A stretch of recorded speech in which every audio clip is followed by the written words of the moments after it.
Hello friends, आज का हमारा टॉपिक है आरएल सर्किट। तो जैसे आरएल सर्किट की बात करें तो आरएल सर्किट क्या होता है, जब किसी रजिस्टर को किसी इंडक्टर के साथ में कनेक्ट किया जाता है, साथ में जोड़ा जाता है, तो इस तरीके का जो सर्किट बनता है उसे हम क्या कहते हैं, आरएल सर्किट कहते हैं।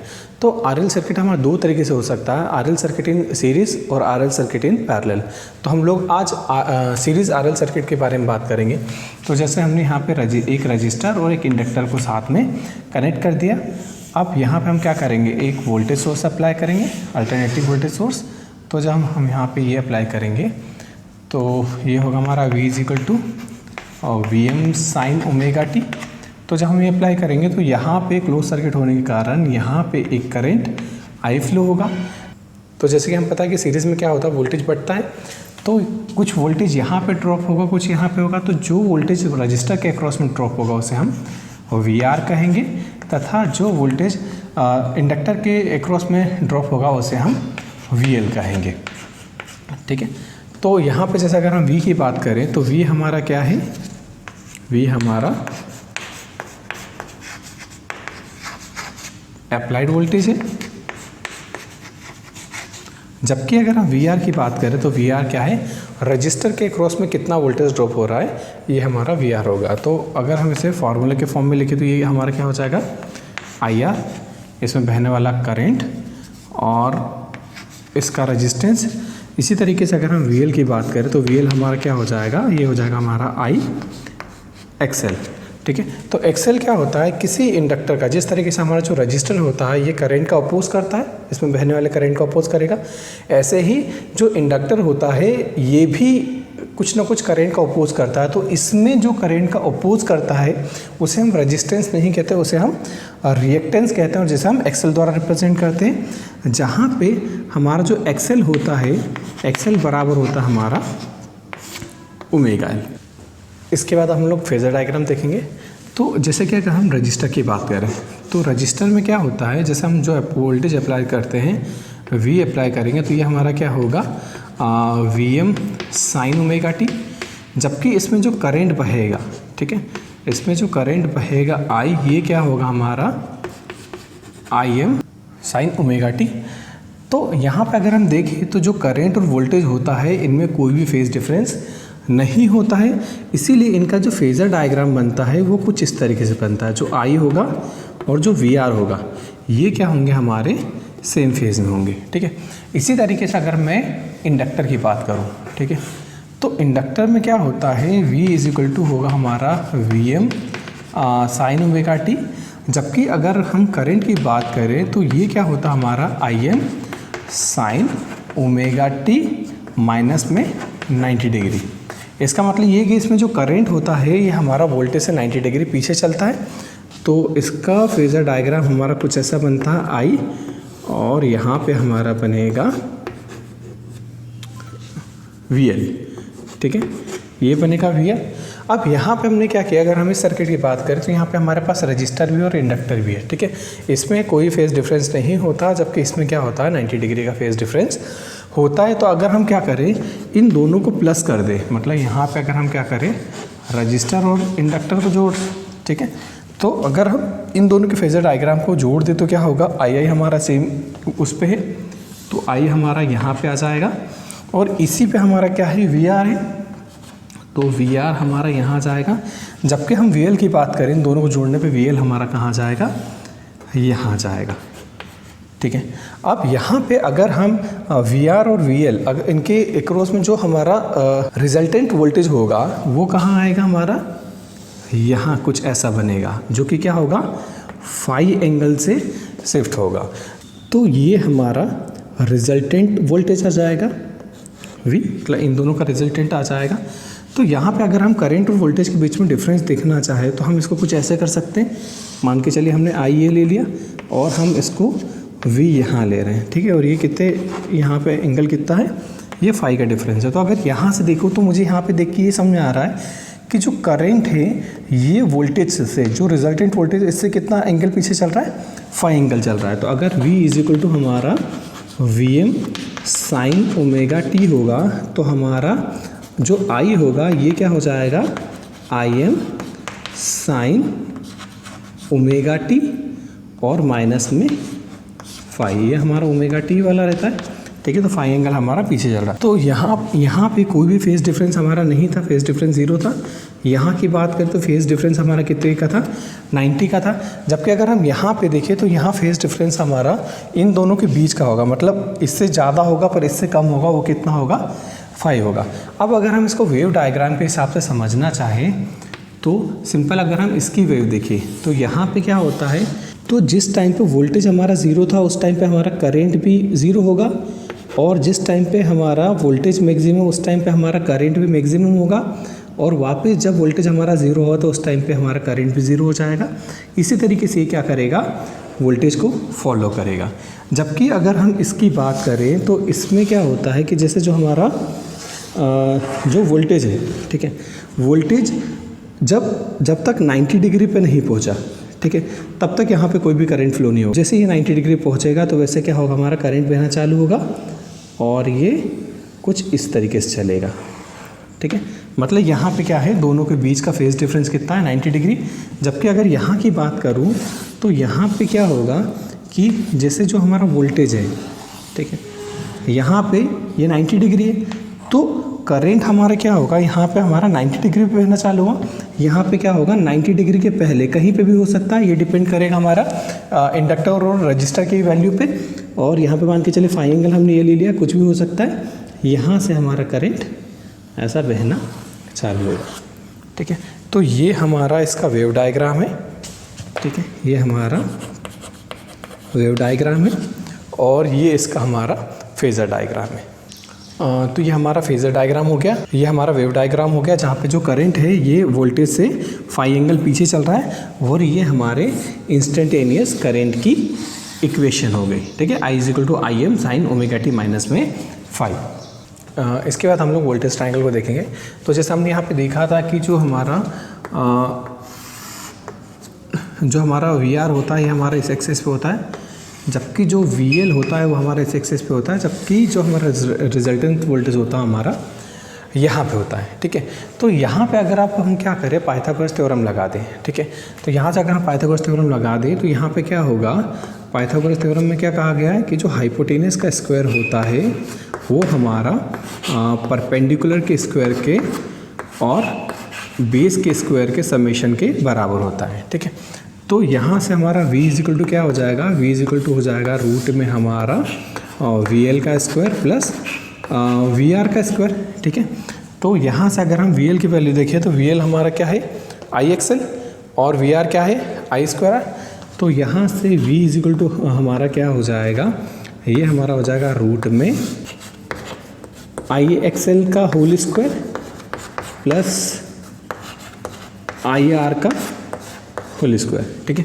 तो यहाँ पे अगर हम इसको इंडिविजुअली करेंगे तो ये हमारा हो जाएगा I²XL² और I² R², ठीक है। तो यहाँ पे I² हमारा कॉमन है तो इसको हम बाहर ले लेंगे और रूट के बाहर लेंगे तो हमारा ये क्या हो जाएगा, I² का हो जाएगा हमारा I, और यहाँ पे क्या बचेगा, ये बचेगा हमारा XL का स्क्वायर प्लस R का स्क्वायर, ठीक है। अब I यहाँ पे मल्टीप्लाई में इस साइड करेंगे तो हमारा कहाँ चला जाएगा, ये चला जाएगा डिवाइड में, तो हम इसको लिख लेंगे V/I बराबर ये। तो अब अगर हम V/I की बात करें तो जैसे ओम्स लॉ देखें तो V = होता हमारा IR, और यहाँ से अगर हम V/I कर दें तो ये क्या हो जाएगा R, जो कि सर्किट का रेजिस्टेंस होता है। तो यहाँ पे अगर हम देखें तो यहाँ पे हमारा रजिस्टर और इंडक्टर साथ में लगा है, ठीक है। इसका रेजिस्टेंस है और इसका हमारा रिएक्टेंस है। तो किसी सर्किट में अगर रेजिस्टेंस और रिएक्टेंस दोनों साथ में होते हैं तो उसे हम इम्पिडेंस कहते हैं, और जिसे Z द्वारा रिप्रेजेंट करते हैं। तो यहाँ पे इन दोनों के कारण यहाँ पे रेजिस्टेंस प्रोड्यूस हो रहा है जो कि करंट का अपोज कर रहा है, तो इसे हम क्या कहेंगे, V/I को हम क्या कहेंगे, ये बराबर हो जाएगा Z। मतलब जो यहाँ R कहते हैं यहाँ पे R ना कह के हम क्या कहेंगे, Z कहेंगे, क्योंकि रेजिस्टेंस और रिएक्टेंस दोनों लगा है, ठीक है।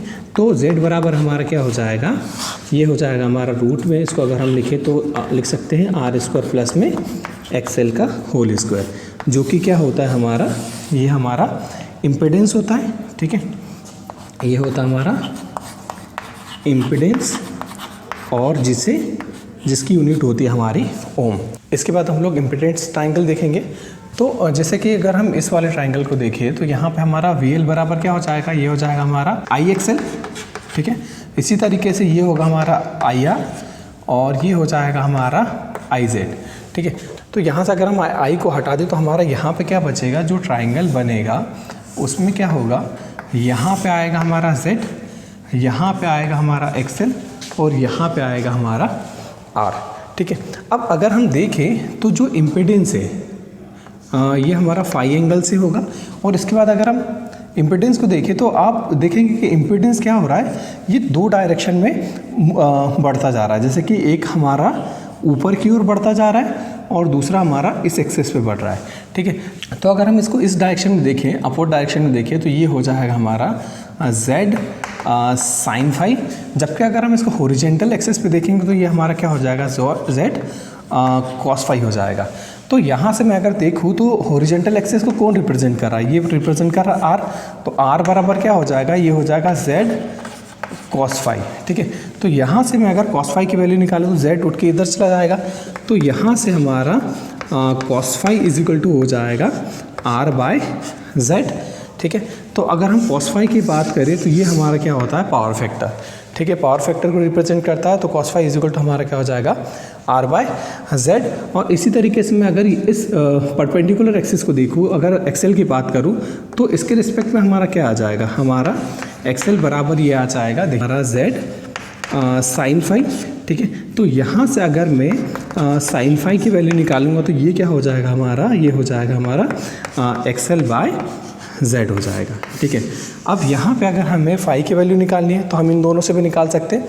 इसके अलावा अगर मैं देखूँ, अगर यहाँ पे टेन फाई अप्लाई करूँ, ठीक है, तो टेन फाई क्या होता है हमारा परपेंडिकुलर अपोन में बेस, तो परपेंडिकुलर हमारा क्या है, एक्सेल, अपोन में क्या हो जाएगा, बेस हमारा क्या है, आर है, ठीक है। तो यहाँ से अगर मैं फाई निकालूँ तो ये क्या हो जाएगा, tan inverse XL by R, ठीक है। तो यहाँ पे मान के चलिए अगर हमें ये एंगल निकालना है और इन तीनों में से कोई से दो कंपोनेंट दे के रखें तो उस कंडीशन में हम क्या कर सकते हैं, फाई की वैल्यू निकाल सकते हैं। इसके बाद हम लोग इसमें पावर निकालेंगे। तो जैसे कि अगर पावर की बात करें तो पावर क्या होता है, P इज इक्वल टू होता है हमारा VI, ठीक है। तो V हमारा क्या है, V इज इक्वल टू हमारा VM साइन ओमेगा टी और I हमारा क्या है, I की वैल्यू निकली हमारी IM sine omega t minus में फाई, ठीक है। तो यहाँ से अगर जो कांस्टेंट टर्म है VM और IM, इसको आगे ले लेते हैं तो ये हमारा क्या हो जाएगा, VM IM, ये हो जाएगा साइन ओमेगा टी और साइन ओमेगा टी माइनस में फाई, ठीक है। अब यहाँ पे एक फॉर्मूला होता है, क्या फॉर्मूला होता है, ये होता है हमारा 2 साइन A और साइन B बराबर होता है हमारा cos A minus B minus cos A plus B, ठीक है। तो यहाँ पे अगर हम देखें, यहाँ पे हमारा 2 और आ जाए तो हमारा कुछ ऐसा हो जाएगा, 2 साइन ए साइन बी, अगर हम इसे ए और बी कंसीडर करते हैं तो यहाँ पे 2 नहीं था तो हम क्या करेंगे, 2 से मल्टीप्लाई कर देंगे और यहाँ पे 2 से डिवाइड कर देंगे, ठीक है। तो अगर हम इसको अप्लाई करें तो हमारा क्या हो जाएगा, ये हो जाएगा VM IM बाय 2, ठीक है। फार्मूला अप्लाई करते हैं तो यहाँ पे हमारा क्या हो जाएगा, ये 2 हमने बाहर ले लिया इसके साथ में, ठीक है, इस पर अप्लाई कर दिया तो ये हमारा क्या हो जाएगा, कॉस ए की वैल्यू क्या है हमारा, ओमेगा टी, तो ये हो जाएगा ओमेगा टी माइनस में बी हमारा हो जाएगा ओमेगा टी माइनस 5। तो यहाँ पे जब ये माइनस का मल्टीप्लाई हो जाएगा तो ये प्लस वाला माइनस का हो जाएगा और माइनस वाला हमारा प्लस का हो जाएगा, ठीक है। फिर हमारा माइनस, फिर कॉस और ए की वैल्यू हमारी क्या है, ओमेगा टी और प्लस बी की वैल्यू हमारी ओमेगा टी माइनस में 5, ठीक है। तो यहाँ क्या होगा, ओमेगा टी से ओमेगा टी कैंसिल आउट हो गया, ठीक है। तो इसको आगे लिखे तो हमारा क्या हो जाएगा, ये हो जाएगा हमारा VM IM बाय 2 और ये हो जाएगा हमारा कॉस, यहाँ पे बचेगा 5 माइनस का कॉस ओमेगा टी हो जाएगा हमारा 2 ओमेगा टी माइनस का 5। इसके बाद हम इस ब्रैकेट को खोल देंगे तो ये हमारा क्या हो जाएगा, ये हो जाएगा हमारा VM IM by 2 cos 5 minus का VM IM by 2 cos 2 omega t minus का 5। तो इसमें अगर हम बात करें तो ये वाला जो पार्ट है, ठीक है, फर्स्ट वाला पार्ट है, ये हमारा कांस्टेंट पार्ट है, ठीक है, ये वाला हमारा क्या पार्ट है, कांस्टेंट पार्ट है, और ये हमारा क्या होगा, ये पल्सेटिंग फॉर्म हो जाएगा। क्यों?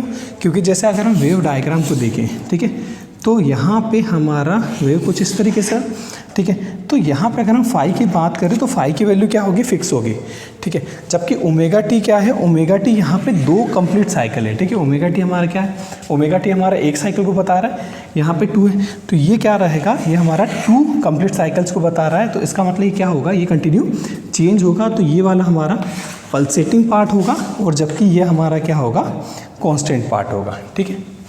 इसके बाद हम लोग एवरेज पावर देखेंगे। तो जैसे एवरेज पार्ट में देखिए तो ये जो हमारी पावर की इक्वेशन आई थी, तो हमने देखा कि ये हमारा क्या है, ये नेचर में हमारा पल्सेटिंग है, ठीक है, तो इसका अगर हम एवरेज निकालेंगे तो यहाँ से कुछ ना कुछ मान निकलेगा, पर अगर हम इसका एवरेज पावर निकालें तो यहाँ पे देखिए, जैसे मान के चलिए कंप्लीट साइकिल की बात करें, यहाँ की वैल्यू हमारी +5 आ रही है, मतलब इसकी एवरेज निकाल तो +5 आएगा, और इसकी निकालेंगे तो -5 आएगी, ठीक है। तो अब अगर हम कंप्लीट साइकिल की बात करें, ठीक है, ये पॉजिटिव हाफ साइकिल का +5 आ गया, नेगेटिव हाफ साइकिल का एवरेज हमारा -5 आ गया। अब अगर मैं इन दोनों का कंप्लीट निकालूँ तो ये क्या हो जाएगा, +5 माइनस का 5 बटे में 2, मतलब ये कितना आ जाएगा, 0। इसका मतलब मैं अगर एक पूरे कंप्लीट साइकिल का एवरेज निकालता हूँ तो वो कितना हो जाता है, 0 हो जाता है। मतलब अगर मैं यहाँ पे इस वाले पावर का एवरेज निकालूंगा तो ये 0 हो जाएगा। तो P इजिकल टू क्या आ जाएगा, P इजिकल टू आएगा VM IM/2 और cos 5, और ये वाला पार्ट हमारा 0 हो जाएगा, ठीक है। तो यहाँ से अगर देखूँ तो P इजिकल टू क्या हो जाएगा, VM बाय, जैसे 2 है तो 2 को हम क्या लिख सकते हैं, इसको लिख सकते हैं √2 मल्टीप्लाई √2, तो यहाँ से क्या हो जाएगा, √2 इसके नीचे ले लेंगे और IM के अपॉन में √2 ले लेंगे cos 5। तो यहाँ से देखिए तो P इजिकल टू क्या हो जाएगा, VM/√2 क्या होता है, ये हमारा VRMS होता है, जबकि ये हमारा क्या हो जाता है, IRMS हो जाता है, और ये हमारा cos 5 हो जाएगा। तो ये हमारा एवरेज पावर का फॉर्मूला है। इसके बाद हम लोग पावर ट्रायंगल देखेंगे। तो जैसे पावर ट्रायंगल को देखें तो पावर ट्रायंगल में क्या होता है, यहाँ पे हमारा ये अपरेंट पावर होता है, ये हमारा एक्टिव पावर होता है, इसे हम AP बोल सकते हैं, AP, और ये हम इसको ACP बोल देंगे, एक्टिव पावर, और ये हमारा हो जाएगा RP मतलब रिएक्टिव पावर, ठीक है। तो अगर अपरेंट पावर की बात करें तो अपरेंट पावर क्या होता है, जो हम टोटल पावर अप्लाई करते हैं वो हमारा अपरेंट पावर होता है। तो ये हो जाएगा हमारा ये VI हो जाएगा, ठीक है। तो अब अगर मैं फिर से बात करूं कि अगर फाई एंगल से जा रहा है और अगर इसकी वैल्यू VI है, तो ये फिर से 2 डायरेक्शन में बढ़ रहा है, एक तो हमारा इस डायरेक्शन में बढ़ रहा है और एक हमारा इस डायरेक्शन में बढ़ रहा है, ठीक है। तो ये अगर VI है तो ये वाला एक्सिस हमारा क्या हो जाएगा, ये आ जाएगा VI cos 5, जबकि इसकी बात करेंगे तो ये हमारा क्या हो जाएगा, VI sin 5, ठीक है। तो अगर मैं एक्टिव पावर की बात करूं तो एक्टिव पावर मेरा क्या हो जाएगा, ये हो जाएगा VI cos 5, और ये हमारा क्या हो जाएगा, VI sin 5। तो इस तरीके से हमने RL सर्किट को सॉल्व किया। Thank you so much.